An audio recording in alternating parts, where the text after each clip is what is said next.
Hey everybody, it's Brian Haskins here with WholesaleToRiches.com and BrianHaskins.com. Wanted to come to you today with another great content video. This is, again, going to be all content, nothing to sell here, so make sure you put your wallets away.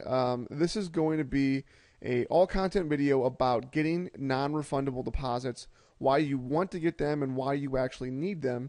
So if you've ever had the question about getting non-refundable deposits, what they are and why you would need them and why you would use them, this is going to be the training video for you, okay?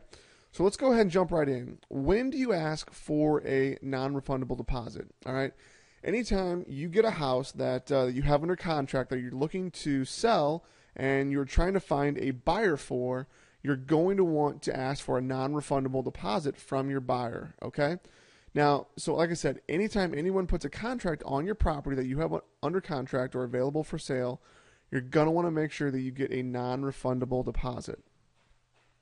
All right, now why would you ask for a non-refundable deposit? And really the most important reason is because you want to make sure that the buyer has skin in the game. And the reason why you want them to have skin in the game is so they won't walk away from the deal, okay?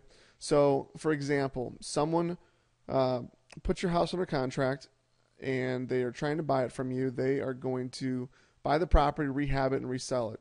For anyone to be able to put a property on my contract, it is a requirement that they put down a minimum of $1,500 to $2,000 non-refundable deposit. And the reason is because I want to make sure that they aren't going to walk away from the deal. Now, typically you hear people say, well, you can just put down $500 or $1,000. And to be perfectly honest with you, I've had people walk away from $500 and $1,000. That's why I've raised it up to $1,500 to $2,000 non-refundable deposit. And this has been something that is very, very, very important in my real estate investing business and something that I continue to do every single day. And it just really, keeps them on the hook, make sure that they won't walk away from the deal. And it really shows you right off the bat who's a serious buyer and who isn't. All right. So what do you do if somebody says no? Well, really, and I know I'm trying to be funny here, but you want to run away and find a new buyer. You don't want to, just walk away. You want to run because I guarantee that person is definitely not somebody that you want to do business with, okay? If they tell you that they will not put down a non-refundable deposit, typically they are not going to follow through and buy that property, okay? Typically they're probably just someone that's shopping the contract, maybe another wholesaler, somebody that's not serious, and is going to only cause you more problems. So it's very, very important not to deal with anybody that says they will not put down a non-refundable deposit, okay? Now, let's talk about how important this truly is. Now, if you think about it like this, if you don't ask for a non-refundable deposit, or if you don't get a large enough non-refundable deposit, and someone walks away from the deal, typically it's going to be right at closing, right whenever you're set to close on the property.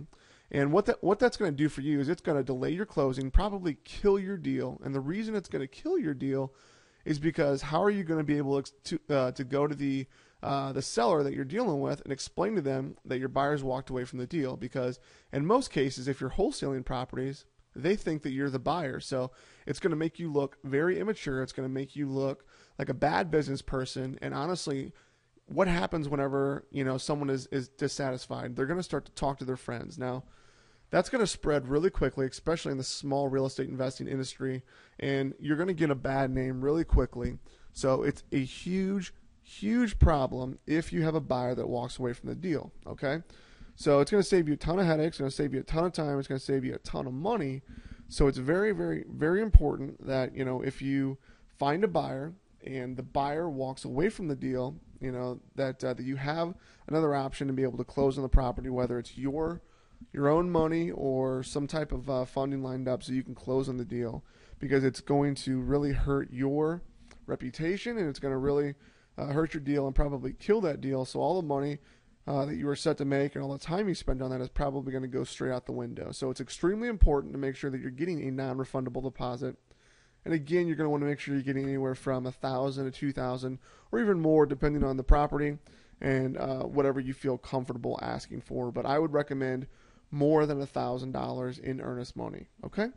So really, again, I just want to stress the point. It is extremely important that you do this. Don't think that, if you're new, you're just going to let it slide. You'll start getting them on the next one. You just want to make sure you get this deal done, because I guarantee that if you don't get a non-refundable deposit up front, you're going to get burned, okay? So it's extremely important and a huge part of every real estate transaction that you do, okay? So again, this is Brian Haskins with wholesalerriches.com and brianhaskins.com. Wanted to bring this content video to you so you can learn about non-refundable deposits, when to use them, how much to ask for, and how important they truly are.